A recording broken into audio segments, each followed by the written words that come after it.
কেমন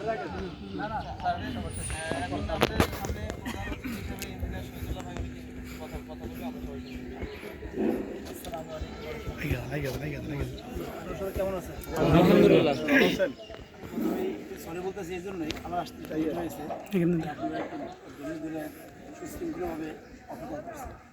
আর এখানে তো আমার বলার কিছু নাই, যেহেতু আমাদের সম্মানিত স্যার আছে, স্যার আমাদেরকে অত্যাধিক ভালোবাসে এটার জন্য। আর আপনারা সবাই মিলে এই মোবাইলে যে আমরা একটা টাইম পাস করি, সেই টাইম পাস বাদ দিয়ে সুন্দর একটা খেলার আয়োজন করছেন এবং কি সময়টাকে এখানে স্পেন্ড করছেন, এই জন্য আমরা আসলে খুশি। আপনারা এভাবে আরও খেলার আয়োজন করলে আমরা যুব সমাজ যতটুকু মাদক এবং মোবাইলে আসক্ত আছে এখান থেকে আমরা বেরিয়ে আসতে পারবো। এবং কি মানুষ যে খেলার যে পছন্দ করতো সেই খেলা থেকে দূরে চলে গেছে, আবার মাঠে খেলা ফিরুক। এই মাঠে কিন্তু অনেক সময় অনেক খেলা মানে অনেক খেলাধুলা হয়েছে, রাইট? এবং কি তার দিক দিয়ে আমাদের খুলশি থেকে বা আমাদের রোগা থেকে অনেক লোক কিন্তু এখানে আসতো। এখন খেলাধুলা না আসার কিছু কারণ হচ্ছে প্রতিহিংসা, একজনের প্রতি আরেকজনের একটা রাগ ক্রোধ থাকে, ঠিক না? সবাই রাগ এবং ভেদাভেদ বাদে আমরা সবাই যে এখানে খেলার আয়োজন করছি, এই জন্য আমি অনেক খুশি হয়েছি। আর যেহেতু সময় খুবই কম, অনেক সময় অপেক্ষা করছেন, এই জন্য আমি আবার সরি বলছি। আমার যেহেতু আসতে লেট হয়েছে, আয়োজন করেন আমার মুরব্বী আছে, আমার স্যার, মানে আমরা তাকে খুব রেসপেক্ট করি। ছোটোর দিকে স্যার আমাদেরকে খুবই ভালোবাসতো। স্যারের একটা স্মৃতি মনে আছে, যখন আমরা একদম ছোটো সাইকেল চালানো স্কুলে আসি, একটা সাইকেল কিনবো, তখন একটা মানে আমার বাবার সাথে কী করলাম, আড়ি করলাম। আড়ি তো বোঝেন নাকি? আড়ি করার কারণে তখন একটা সাইকেল কিনতে হবে। ওই সময়টা সাইকেল পাওয়া যায় না, তখন তো বুঝতাম না। তখন স্যার করছে পকেট থেকে 2 টাকা বাড়ি করে দিয়েছিল, তখন 2 টাকার মূল্য ছিল।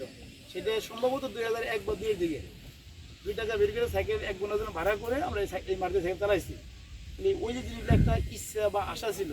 এবং স্যার আমাদের এখনও গার্জিয়ান, তখনও গার্জিয়ান ছিল, বাট আমাদেরকে স্যার খুব ভালো সাজেশন করে। তার সাথে দেখা করার খুব ইচ্ছা ছিল। আজকে আপনাদের ওসিলায় স্যারের সাথে দেখা হয়ে গেল। সবাই কিন্তু কারোর সাথে ঝগড়া করবেন না, যেটা সিদ্ধান্ত হয় সবাই মেনে নেবেন, কারোর প্রতি কোনো ক্রোধ রাখবেন না। খেলা তো হার জিত আছে, রাইট? কারোর প্রতি কোনো হিংসা প্রতিহিংসা রাখবেন না। এটাই বলে শেষ করছি। আসসালামু আলাইকুম ওয়া রাহমাতুল্লাহ। এখন আমাদের যিনি আমাদের শ্রদ্ধেয় স্যার, আমাদের আজকে এই ফাইনালের দেশের সভাপতি, আপনি বলেন কি জুটি টুইট করে ভাই ভাই বলেন না ভাই, না শুধু স্যার বলুন, স্যার বলুন, বলেন শেষ করতে 1 মিনিট করে বলেন, আপনি বলেন, সমস্যা নেই। 1 মিনিট আমাদের কাছে অনেক সময় যাচ্ছে, স্যার বলুন। হ্যাঁ, এটা মাইকে হবে। এখন আম্পায়ার কয়জন?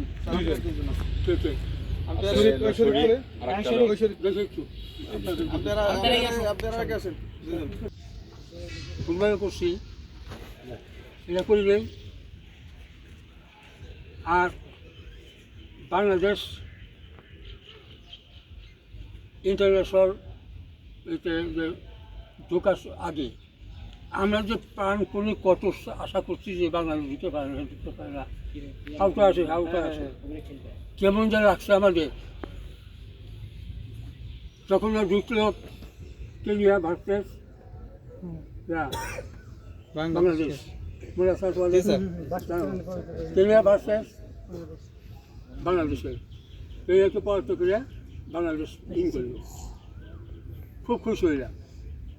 তারপর মনে করতাম যে প্রত্যেক বলে বলে ওরা রান করে না, পারে না। আমরা তাই এই করতাম, মানে আল্লাহ বলতো আমাকে বাংলাদেশ কিন্তু প্রত্যেক বাড়ি মানে পিছিয়ে যেত। আমরা আফসোস হতো, দেখ আস্তে আস্তে বাংলাদেশের বর্তমান অবস্থা কী। মোটামুটি এগিয়ে এসেছে। যাই হোক, তোমরা সেই খেলা এখানে খেলবা, তোমাদের এই খেলা বাচ্চাকে দেখবে, হয়তো যদি প্রকাশ হয় বা টেলিকাস্ট হয়, দেখতে পারবে কে কেউ খেলতেছে। এখানে পছন্দ হলে একটা ছেলেকে তারা নিয়ে যাবো, নিয়ে যাবে না, সে ট্রেনিং দিয়ে তারা প্লেয়ার বানাবে। আশা করি তোমরা সেভাবে খেলবা, মনোপ্রাণ দিয়ে খেলবা, খেলে যাতে তোমরা ন্যাশনাল টিমে তোমরা চান্স পাও, এইটুকু আশা করি। আমাদের এলাকাটা ন্যাশনাল টিমে চান্স পাইলে পাইলে আমরা খুব খুশি হইতাম। আমি মরার আগে দেখে খুব ভালো যে ন্যাশনাল টিমে আমাদের পোলাপান ঢুকছে, সে আশা করতাম যে এখন এই যে ঢোকার হলো মানে প্র্যাকটিসের উপর তার কথা নাই, প্র্যাকটিস করতে হবে, এটাও একটা প্র্যাকটিস করেছিল। তুমি এখানে 3 সালের ছেলে 2 জায়গায় এসো, সব প্র্যাকটিস করছো, আজও খেলবে, সব প্র্যাকটিস হবে, প্র্যাকটিস রিপ্লেসমেন্ট। বড় বড় টিমগুলো তো প্র্যাকটিস করে না, বিদেশিরা প্র্যাকটিস করে না। দেখো এখন বলবাম এইটুকু, তোমরা একেবারে পরস্পরের সাথে ভালোবাসা মানে অক্ষুণ্ণ রেখে খেলা খেলবা, আমরা দেখব। আর ঝগড়াঝাটি করে কিন্তু পাওয়া যায় না, আর ভাব বা ভালোবাসা দিয়ে অনেক কিছু পাওয়া যায়। তো এখন